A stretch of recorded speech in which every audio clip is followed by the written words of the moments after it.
राजस्थान के रेगिस्तानी इलाके में एक गांव था जिसका नाम सांवलिया था। इस गांव में महावीर गोगा जी का बड़ा मान सम्मान था। लोग उन्हें केवल एक योद्धा नहीं बल्कि एक चमत्कारी दिव्य शक्ति के रूप में पूजते थे।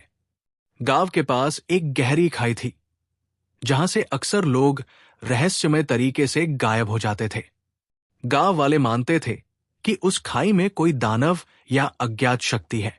एक दिन गांव की एक महिला अपने बच्चे के साथ खाई के पास से गुजर रही थी कि अचानक उसका बच्चा खाई में गिर गया। महिला की चीख पुकार सुनकर गांव के लोग वहां इकट्ठा हो गए, लेकिन कोई भी खाई के पास जाने की हिम्मत नहीं कर पाया। महावीर गोगा जी उस समय गांव के मंदिर में पूजा कर रहे थे। जब उन्हें यह खबर मिली तो वे तुरंत वहां पहुंचे। उन्होंने अपनी तलवार उठाई और कहा, यह गोगा का वचन है, जब तक उस बच्चे को वापस नहीं लाऊंगा मैं चैन से नहीं बैठूंगा। गोगा जी ने खाई में उतरने का फैसला किया। जैसे ही वे खाई में उतरे, उन्होंने महसूस किया कि वहां अंधकार और सन्नाटा था। आगे बढ़ने पर उन्हें एक रहस्यमयी गुफा मिली जहां कई इंसानी हड्डियां और सोने चांदी के ढेर पड़े थे। तभी उनके सामने एक भयानक दानव प्रकट हुआ जिसकी आंखों से आग जैसी चमक निकल रही थी।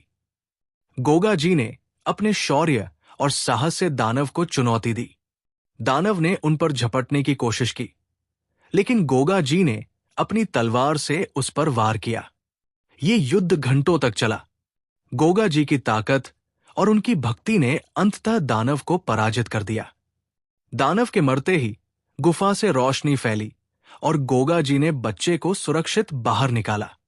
गांव के लोग उनके इस अद्भुत साहस को देखकर उनकी जय जयकार करने लगे। उन्होंने गोगा जी को लोक रक्षक की उपाधि दी। इस घटना के बाद गोगा जी केवल एक योद्धा नहीं बल्कि गांव के रक्षक और प्रेरणा स्रोत बन गए। उनकी ये कहानी साहस, निष्ठा और दूसरों के लिए त्याग की मिसाल है। जहां साहस है वहां असंभव कुछ भी नहीं।